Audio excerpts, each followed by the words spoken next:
Hello, guys. My name's David from Seven Eagle Group. Hope you guys have been having a very good Friday.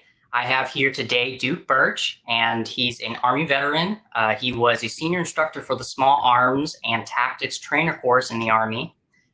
Duke is now with the Virtual Service Operations, or VSO for short, as their Director of Veterans Programs. So, Duke, thank you for coming down and speaking with us. Fantastic. Yeah, I'm glad to be here. And so not many people know about VSO. So just really quickly, can you tell us a little bit about VSO as a company? Yeah, VSO stands for Virtual Service Operations, and we started it now about 5 1/4 years ago. It was honestly, it kind of came to fruition because I didn't know what I was going to do when I got out of the military. About 2 years prior, me and my older brother, of all my brothers and sisters, have always been kind of the closest out of the, that's who I'm closest with. But about 2 years before my retirement, he started asking me what I was going to do. And, I'm 20 plus years scout. There's not a whole lot. I'm too old for law enforcement. So I figured I'd end up working for Constellus or Triple Canopy or, something of that nature around here. Instead, I went and I started for a company that my brother, who is the Chief Innovation Officer for VSO, I started working for a company that he was CEO of at the time, called Exceed. And I started the veteran program there and kind of ran it. And then after about a year, just the directions, it's a great company, but the direction they wanted to take the company and me and my brother wanted to take it were not the same. They're a British-based company, so obviously giving preferential, spots and things like that to veterans, it understandably isn't one of their highest priorities. So I'm not considered a partner or a founder of the company because news alert for everybody on the call that's, a military veteran. We don't get paid a lot. So it's not like I managed to save all kinds of money over the 20 years that I was in there. But what I had, I put into it, and we started it. We grew. There was 4 of us at first. All 4 of us are obviously still with the company. Steve O'Keefe, CEO, John Birch, Chief Innovation Officer, Laura Richardson, who's our Chief Technology Officer, and myself, the Director of Veterans Programs. We've grown at an exponential rate. The only time we've kind of slowed down in growth, and when I say growth, I don't mean really not so much monetary growth, but we've had to slow hiring just a tad bit, was this last quarter. And, I'm partners with all of the, we're partners with Amazon, Microsoft, Google, IBM, all of them, fantastic companies. But I think they probably had maybe overhired or overestimated a little bit during the 2020, 21, and part of 22. And as we all know, if you look at the news, they are all just hand over fist laying people off. So every company, when you have the 7 giants of the IT industry all doing that, or at least them doing hiring pauses, it affects everybody, the medium business and the small. And even though we're 200 people, and kind of in my mind, we're still a small company by Department of Labor and Bureau of Labor Statistics. Once you hit 200, you're really considered medium. Some say it's 150. But anyways, we've done that, and we built it with the idea that we wanted to give veterans careers, not just jobs. We have preferences for any position we have. It's not even anything I've had to bring up in years. It's 2 veterans have to be talked to for every position we have available. Now, obviously, we can make exceptions sometimes, especially if it's a unicorn position. Those of you that maybe are coming into the business world or the information technology, when you're talking about a unicorn in the aspect I just used it, you're talking about somebody that just has a crazy skill set that you're pretty sure you're never going to find. Generally, when you find those, so, I will take blame. I had to do my time in the military additional duties as a project purchasing officer and a contracting officer representative.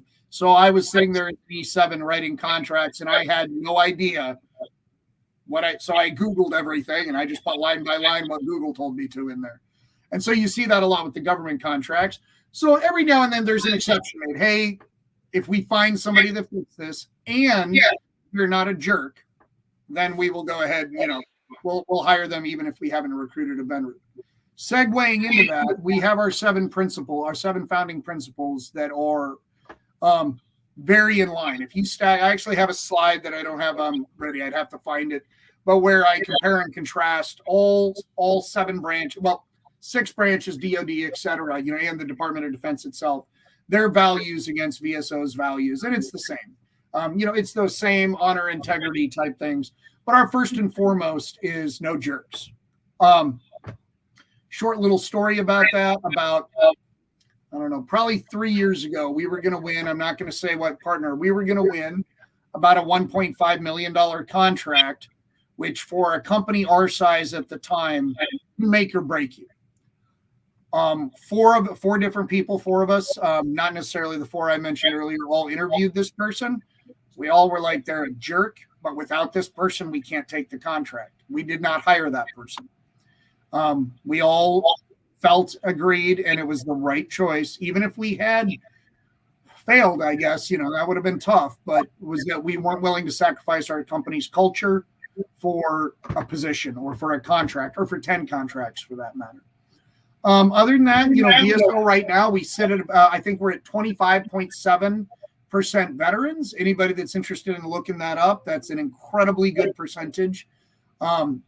Especially for the IT industry. Really, the people that the companies you really see that have those ridiculous 75 or 80% are your Boeing, Dynacor, your military contractors that almost exclusively hire out of the military because the only people qualified to do their jobs are military people.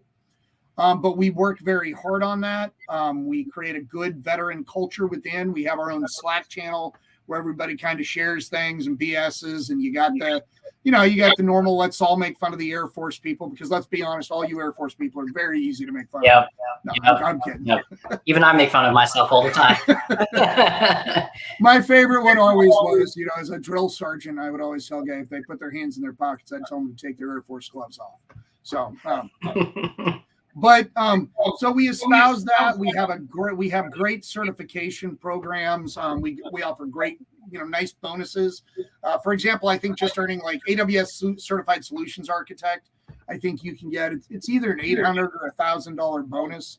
So, and we do, depending, say if we have a new big contract coming up and we really need people to know something, and it's one of those kind of certifications, a lot of times we'll for a quarter or something, we'll double that bonus. Hey, if you were in the AWS Solutions Architect, you get $2,000 this month. And then if you go into the professional ones, like I think we offer a $5,000 bonus for the AWS security. It's a very, very difficult certification. But all of that bleeds back into, from the military, the leader in the situation. How do you only get loyalty from your employees or your team members when you're in the military if you're loyal back. I know that quite often we can't quite afford, if we're in a bidding war with Amazon for somebody, we're never going to win. They have bottomless pockets. But our quality, and I tell guys getting out of the military, not just about VSO, and I do love those big companies. They do a lot of good. But to me personally, I was offered actually to go over to one of those big 7 to lead VSO and go over. And yeah, it was an exorbitant salary compared to what I make. But even if you got a cool title and you're there, you're still kind of a number. It's kind of like being back in the military.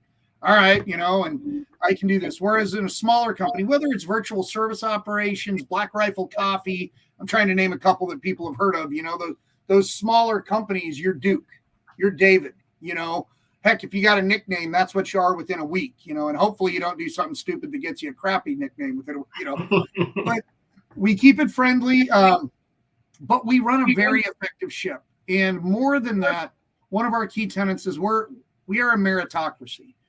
And unfortunately, I think nowadays you see a lot of businesses going away from that. It's, hey, we got to do this, this, and this. Exactly, perfect. We're not beholden to anybody in regards to quotas or anything like that. I always joke with people. The day I get sued for purposefully searching out disabled veterans for positions, well, heck, one, I'll take the lawsuit. Two, I don't know if you can buy publicity like that. So, but we do try to do that. And other than that, live by values. You take care of your people, they take care of you.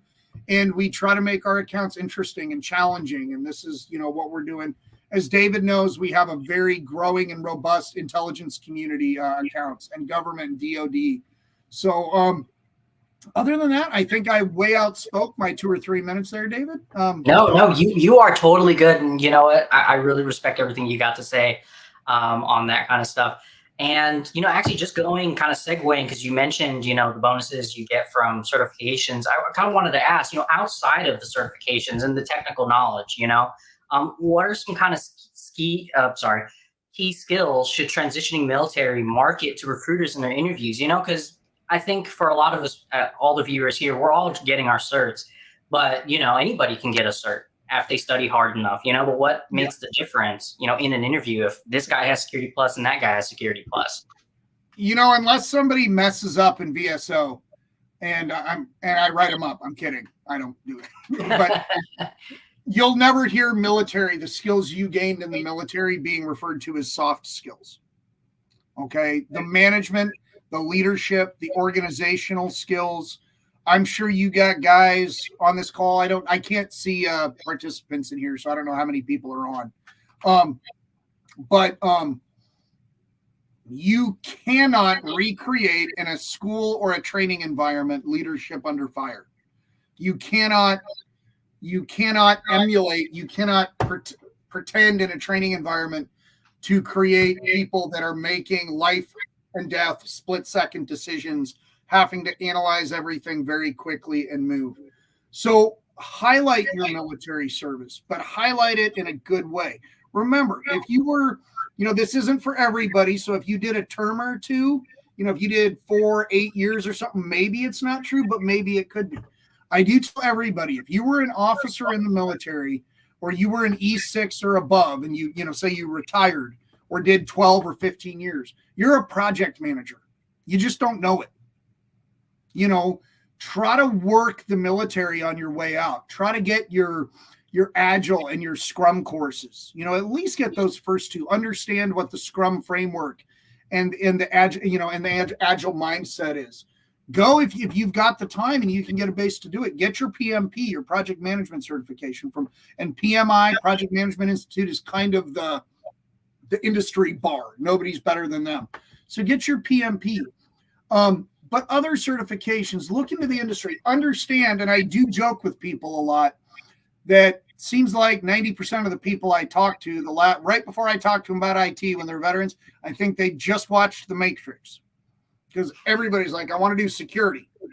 It's great. Security is an awesome field, and it opens up a lot of doors. But there are so many other things out there, development. And I can't speak to the front end as much. We only have, I think, 2 software developers and really that work for us because we're more of a back end company. We're more of the top 4 layers and up. Now we do some things in there, but we are huge on database migrations, and that's migrations, from on-prem to cloud to cloud. Heck, we had a very large client that 5 years ago migrated over to one of the big guys' clouds, and last year decided, no, we want to be back in our own data center. Why? I don't know, but you're more secure in your own data center, technically. AWS and Microsoft would be mad if I just said that out loud, but when you control the data, it's obviously more secure. But your certifications, your basics, make sure you understand. David, I think I told you this joke, but it's a true statement. You know what? I've been retired 6 years now. So 7 years ago, he walked into my platoon sergeant or first sergeant's office, whichever role I was in at the time, and told me that my certificates were expired, I would have started opening my filing cabinet. I knew how to manipulate Excel, open email, and do a little bit with PowerPoint just because you had to give some briefings and stuff. But I just nudged down and get yourself a Udemy account. And I still, to this day, I go into Udemy about once a month because they have great sales. And even if I'm not going to take it then, and I'm like, I'm not really interested in this, I buy it so that if one of my employees is starting to look through, I'm like, here, I got a little course on that for you. You can take to see if you're even interested. Take Network Plus, take Security Plus, and then take a content one, and then find that vein. When people tell me I'm going into IT, I go, oh, you're going into medicine. It's what you can do in IT is just as much, if not more varied, what you can do in medicine. So, like you're in college, though, why do you go to college? Why do you have that first job out of college as a nurse or a doctor or whatever? It's to see, do I really like this? Is this something I want to spend the rest of my life doing? Find that. Try to find a company that understands, if you're starting out, that's like, hey, I really think I'm interested in this. I'm studying this. I got a Security Plus and a Network Plus, and I got my AWS CCP so that I understand the lingo. I'd like direction too, because that's something I failed to mention. I've had a few people opt out, but they are both. One of them's one of our senior architects, and the other one's one of our technologists. But every other mentor that joins VSO takes a not mentor. Every veteran that joins VSO gets a career mentor. Okay, if they're lower level, there's about 7 guys I mentor that are just I go through, and I use the same concept when coaching them that I did with soldiers. I used to tell my junior drill sergeants and my young sergeants before, I'd say, don't ever lie to your soldiers, not even the smallest lie. They're smart and they'll find out. And once you've done that, you can never undo that. So if we're sitting there and they're like, well, this is what I did, this is what I did, I don't go, oh, that looks good, this and that. I'll be like, hey, let me get with Kevin and I'm going to have him review this because I don't know this in depth enough to give you any more guidance. Now I need to assign you a real techie, mentor that can help bring you through the rest of your career. So try to explore, read a lot of blogs, watch a lot of vlogs. You'd be surprised what you can find if you just type into Google, what does a career in IT infrastructure look like? People think it sounds boring if they're not developing a video game or being a hacker like like Neo or something. Right. But some of the things, creativity and there's a reason they're called architects. The designing of an environment and the network that goes with it and the security that goes around it. And you've got a client saying, hey, this is my budget. I can't go over this. So it's not like we can just drop them in the AWS cloud and choose all the top options, right? Or in Azure, in Microsoft's cloud, or in Google's cloud, or anybody else's. Quite often what you find is you have not even a hybrid cloud type situation. You have what everybody now calls multi-cloud. And we started calling multi-cloud about 3 years ago because we have clients whose database sits in databases sit in IBM. Part of the network sits there. Part of the network sits over in AWS. Their S3 buckets, some of their storage sits in AWS, and their server instances sit in Azure. Then the architect has to go, okay, how do I make everything talk to each other and not let anybody that's not supposed to be here in? Right. So it can be really fascinating and fun to do those things. Google and look at network diagrams and some physical location, IT diagrams, your environment diagrams. They're incredibly fun. If you like reading maps, it's almost like reading that. And if those don't pique your interest, then Google something else. But find something that interests you in IT to at least start with. Try to pursue that. But remember, just like in medicine, no training in IT is lost. It's not like if a person went and wanted to become an RN and did 8 years as a registered nurse and gained all that experience, and then they're like, now I want to be a doctor or I want to be a dentist. It's not like 8 years of experience is lost. They're just more valuable. There's lots of people in IT that were doing this. They were a database guy. They were Oracle database. That's what they did. But now they shifted and they're doing this. But guess what? They've still got that database experience and knowledge to help them along and to help out whatever account they're on. And that's about it. That was amazing.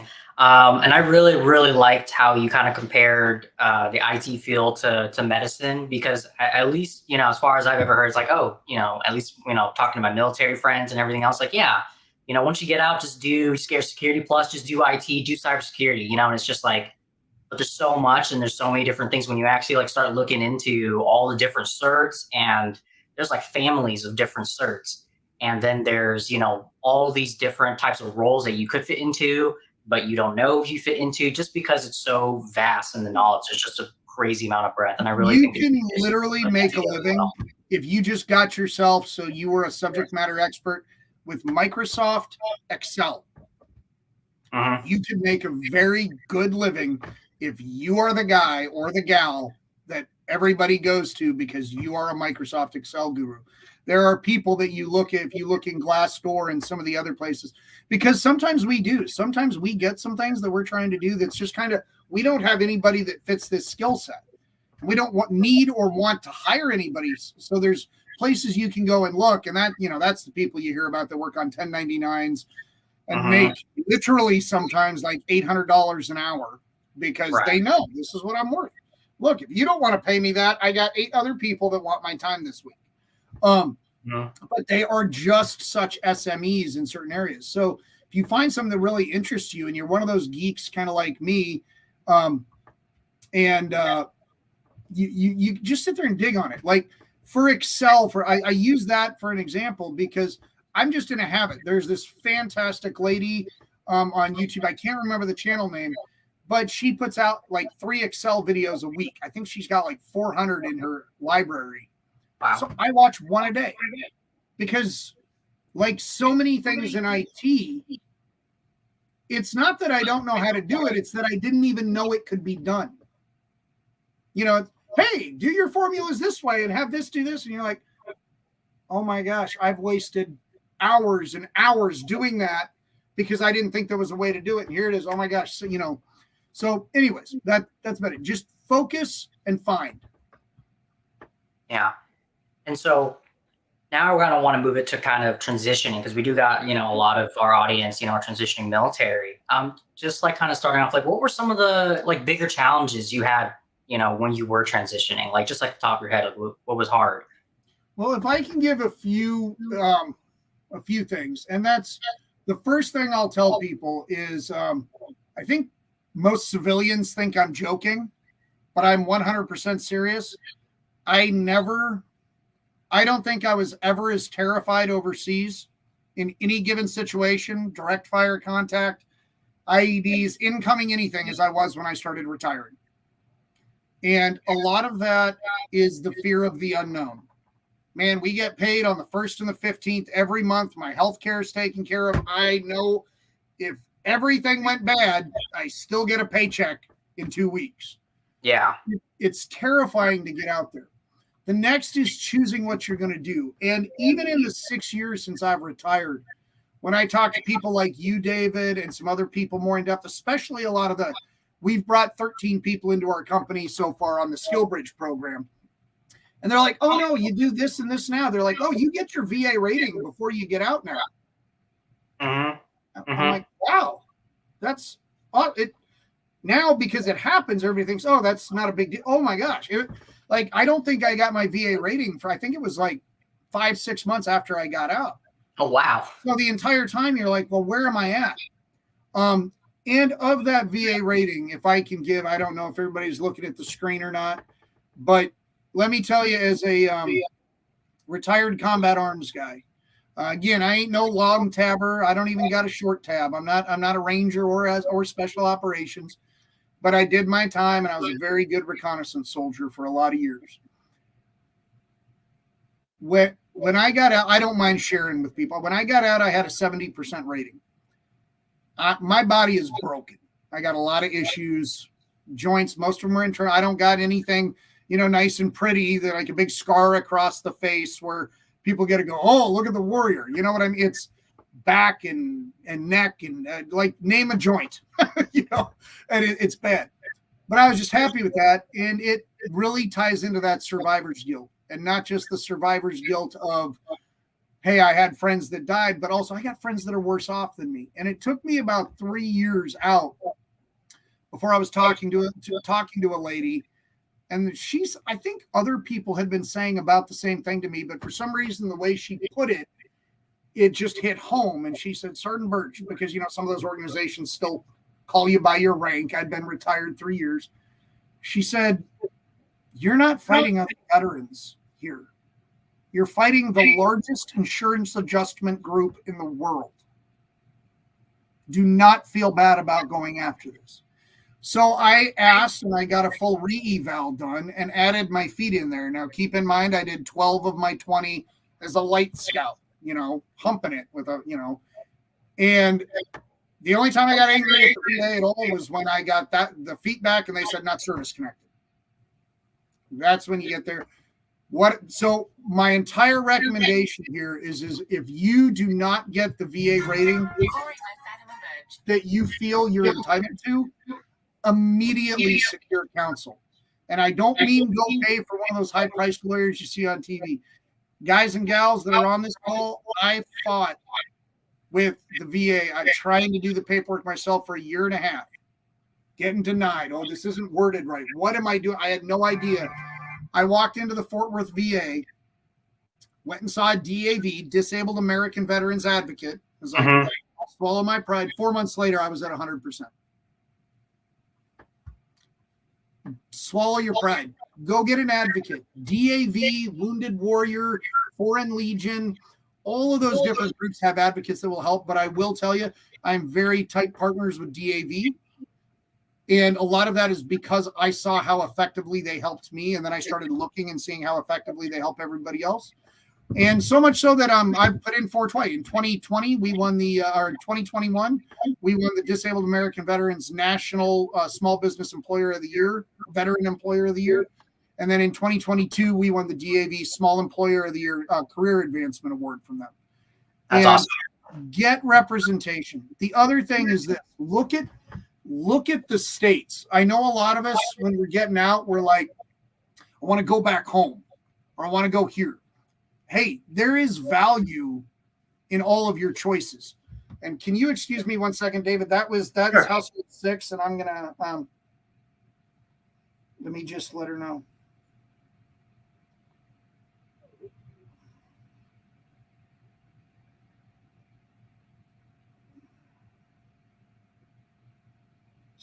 Sorry about that, David. No problem. Get, where was I? Plan, transition. Have where you live geographically is important. All politics aside, I've found that the 2 best states for veterans are Texas and Florida. Now, I'm from Colorado. I deeply miss my mountains. Me and my wife were both born and raised there. I miss the geography, but the additional benefits that Texas offers for veterans, particularly combat veterans, is amazing. If I want my kids to go to a state university, they basically go for free. I have zero property tax now. So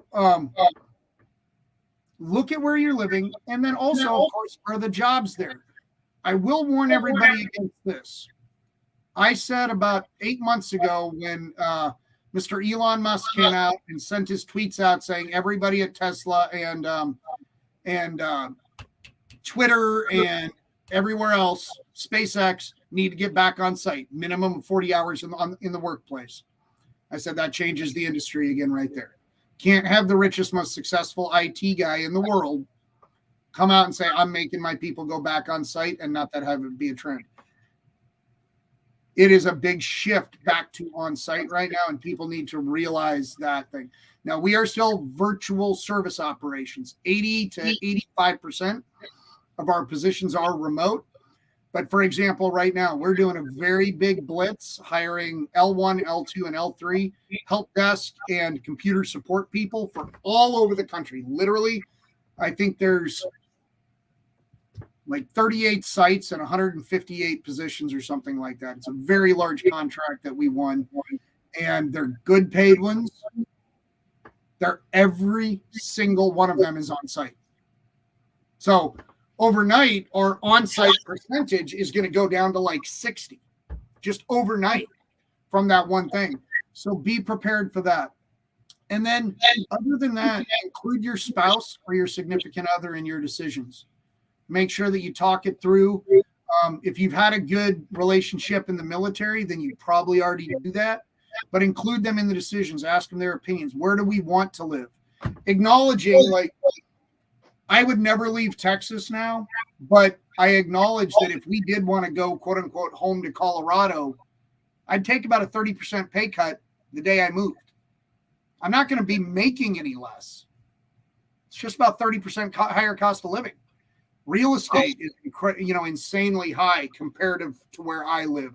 A gallon of milk's like $1.50 more. Gas is more. So take those things into things that we didn't have a choice about in the military, where we're stationed. About the closest you got was, okay, I get this much for BAH. I want to find a place that's under that in a neighborhood that's not too bad. This is all on you now. You make that. Where am I going? Okay, so what are all the factors? And there's some pretty good forms. I have one that I give to some military guys that I made up. But there's also forms. If you Google, I think, what did I Google the first time I started thinking about building one? It was like where to live after the military form or something like that. And you'll find actually a bunch of different ones where you can fill them in and it has all the different factors and costs and all that kind of stuff. And it's a pretty good tool. Even if you know where you're going, I'd still recommend doing it, because if you're in your job and David, let's say you came and worked for VSO and you live in Washington, D.C. And then all of a sudden there's a, hey, we have a, VSO has an open position in Huntsville, Alabama. Right. I haven't heard. Well, yeah, you're still going to do your research then, but if you've kind of looked around and see, you might have already done a little bit of research at least. What does the Southeast look like? Right, right. Money-wise, where's the real expensive or the cheaper places to live? Where's high crime areas? Because I don't want to move. Nobody wants to move the family, to a high crime. Exactly. area. Like where do my kids want to go to school? Things like that. Like how far. Like I know, just I think we learn it kind of through the military. You move around different bases, things like that. You kind of start to realize, like, okay, I really like this base because it's pretty close to all the things I need. Out that the base doesn't already provide. Versus like some places, like, okay, like the nearest major city is 2 hours away. There's nothing out here. And that's where you have to, like, again, now that you're released, you're all going to be released from the military soon. For example, me and my wife always wanted a little bit of land. So we saved and saved and saved. And, the VA loan doesn't hurt at all either, and we managed to get ourselves 11 acres, and we're about an hour and a half south of Fort Worth. And there's not a whole lot in our town. I mean, it's bordering on small city versus large town, about 9,000 people, but we like it that way. But we know if we want to go to the big grocery store, it's an hour drive. You know what I mean? So it's a give and take there. You got to take all of those things into there. Like, if possible, if it is possible, and you're like, hey, I'm going to take a job in Paulsboro, Washington. I literally picked that out of a hat. I think I was talking to somebody from there today. And try to, if you possible, get a trip up there. Get boots on the ground, so to speak. Do your advanced recon and go there and take a look at the schools. That doesn't mean you got to tour every school. Take a look at the school ratings. Go and look and find the good neighborhoods. Get in that neighborhood and go, how far a drive is it to the school we'd go to? How far a drive is it to the church that I'd attend? How far a drive is it to the grocery store? Is there a swimming pool for the kids? Is there a good sports league for my kids? Do they have good youth baseball and soccer and football, whatever you want them to do? Look into those things so that later you're not like, damn it, I should have. Didn't even think about that. Do you have any more questions about transitioning? The biggest piece of advice I can give is try to be as methodical as you can. If you're methodical and logical and follow your steps and have a plan, then that takes the unknown out of it. And the unknown is the biggest contributor to anxiety and fear when you're getting out of the military. Right. The last question I got was, so we talked about kind of the stuff to like watch out for when we transition. In your story, what were some of the things that you think back when you were transitioning? Is like, I did that right. That was good on me for doing that. Well, I did so many things. I always tell people, come to me for advice when you're getting out because I did everything wrong. And so since I had to fix it, I know it better. That like if you, it's kind of ironically, it's kind of hard to say the things you did right because they just kind of flowed by. It's the things you did wrong that you're like, son of a. I already mentioned one, and that was not immediately getting an advocate. I didn't even know advocates released. I'll give everybody else a big piece of advice. Maybe some of you haven't heard this. Do not give away your whole GI Bill. Okay, you get 36 months of GI Bill. Don't give away more than 35 months, not to your wife, your kids, or anything else. There's a lot of veterans programs out there like vocational rehab and stuff where you miss out on a lot of money if you can't check the block GI Bill eligible. And you're only eligible if you, nobody taught me that. Went to go do voc rehab. I forget what I was looking for. I was trying to get something. And they were like, I'm sorry, you don't have GI, you're not GI Bill eligible. I was like, well, how do you do that? I give it away. They're like, well, you don't give it all away. You save them. Like everybody should know that, So that's one thing I did wrong, or the second thing I did wrong. The other thing is the things I did right was talking to my brother about an industry that I was kind of cursorily interested in. And then we managed to build something. Talk to your friends and family, like ask about things. If you're not sure what you want to do, start looking into things. You use your GI Bill smartly and understand that even after that, there's vocational rehab, which is run by the same VA, which can help you retrain or even completely change paths in your career. When I'm done with IT, for example, VA's not paying for it at all. But every other Saturday, I go up to Fort Worth. I make about a 2-hour drive up there. There's a really cool, it's like a day workshop. And there's just this guy. He's a master woodsman or master woodcrafter. And so Saturdays, you go up there for 8 hours and he teaches you, like, I know how to chop down a tree. I can frame a door. I can do your basic things. But the actual woodworking, and so I go up there about twice a month. And I really am starting to think, hey, when I'm done with IT, because I'm almost 50, when I'm 55, 6, 7, 8, and I want to leave IT, I'll just go make cabinets for people or rocking, something like that. Find something that really interests you. Right now, what I'm doing, helping veterans get into the workforce and helping the veterans within my company is very satisfying, and I enjoy it. But I think in 7, 8 years, I might be like, I just, not that I don't like everybody I work with, but man, I just want to, I want to answer only to me. I just want to do my thing out there. So find something that interests you, research it, and don't wait. Even if you're working another job, start reading on stuff. That's the other thing I will tell people. Never stop reading. Like, we have a reading list here at VSO. It's not required to be hired. It's not even required for most things. But if you want to get promoted, there are certain books you have to have read. You want to have especially particular positions. And some of those are like the 80-20 principle, extreme leadership, the power of one, different things like that. Incredible books that really help give you a frame of reference, not just in the business world, but can also help you encapsulate your private life as well. Awesome. Thank you so much, Duke, for putting out all that different wisdom for all the people transitioning out there. Like, I know I got a lot of great information, and it puts me at ease, because it's not easy. It's definitely not easy. And because I know for like some of our guys, they were trying to do vet tech, and the money ran out, and so they're working through that. That's put a little bit of strain on some people. Like, hey, I had this plan, and now that's, I got to find something different, And there's a lot of ways out there. There's a lot of veterans organizations out there. Do your research, because there are some dirty ones. I'll just be plain and simple. I was literally aghast when I retired and I started looking into the veterans organizations that we wanted to partner with. I was aghast at some of what I found. The actual amount of money that makes it out of the charity to its target audience on some of them is obscenely low. And I don't mean to pump them up again, but that's one of the reasons we partner with DAV. I mean, they're over 100 years old, huge nationwide organization. Probably everybody's heard of them. Even most civilians has probably heard of them.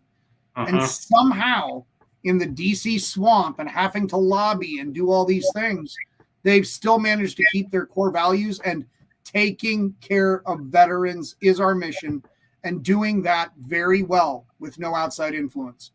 Look for ones like that and talk to other veterans. Every one of them. Veterans, I always tell people this. We're having a tough time. We don't want a handout. You know, I'm sure you've all heard the saying. I just need a hand up sometimes. I don't want a handout. I just need a hand up. I just need somebody to get me back on my feet. That's all I need.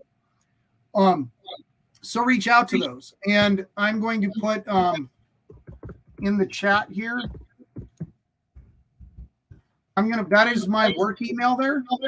Anybody that has any questions about transitioning, anybody that is feeling overwhelmed, feel free to email me. And if you'd like to talk, just tell me in there and I'll be happy to talk to you, because sometimes just being able to talk to a third party that's another veteran, and, you know, we got our pride. All the guys and gals in the military, we got our pride. It's drilled into us. I can do this. I can be independently successful. We can't. We need each other. I will give the best I can for a hand up for anybody that reaches out to me. I have a great understanding with our company. They understand that I am the director of veterans programs for VSO. But for example, that is why I do not involve myself in any salary discussions when we're hiring veterans. I always do the initial interview, but I refuse to be a part of that. That is partly so when the person's hired, I can I can also be that veteran's advocate. Like if they feel they're being treated unfairly in the company or something like that. And it's not, I literally think in 5.5 years that's happened once. Another little thing that I'll just share, don't go wild when you go into the civilian workforce. What I mean by that is this particular person, we hired him. He was a Marine, great technically, but part of his job was being on site twice a week at a very large church. We own their entire, literally from layer 1 to layer 7, the entire internet. We owned all the Internet of Things for them. And when I hired him, I told him, hey, dude, you know, he'd been out like 2 years. He had a huge nose ring, huge hoop earrings. It's fine. I don't care about that. And you know, and then tatted all the way down his things. I said, all you got to do, you do have to wear a long sleeve button up shirt, and you got to pull out the piercings. Are you okay with that? Yeah, of course. Well, like 8 times in a row, he showed up with them in. And as you can imagine, I mean, it's not just churches.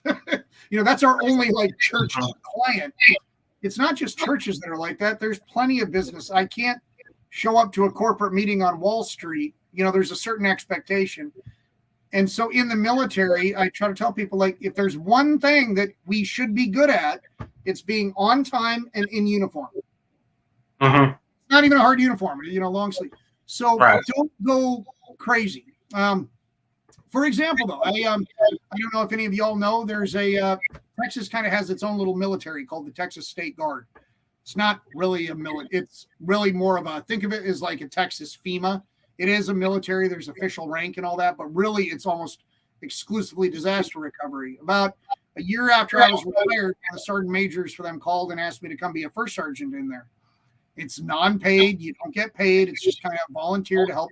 And I was like, absolutely, I'll come. I said, I do need to ask one question. You guys follow the 670-1? He's like, yeah. And I said, all right, well, you let me know when I'm allowed to have a beard, because I'm really enjoying my beard. So maybe I'm cutting out an exception for myself. I like my beard. It's comfy. And I'm butt ugly without it. So it's, you know, it's a good thing that I have it on there. Did anybody have any questions? Is anybody on? Do they have the ability to ask questions?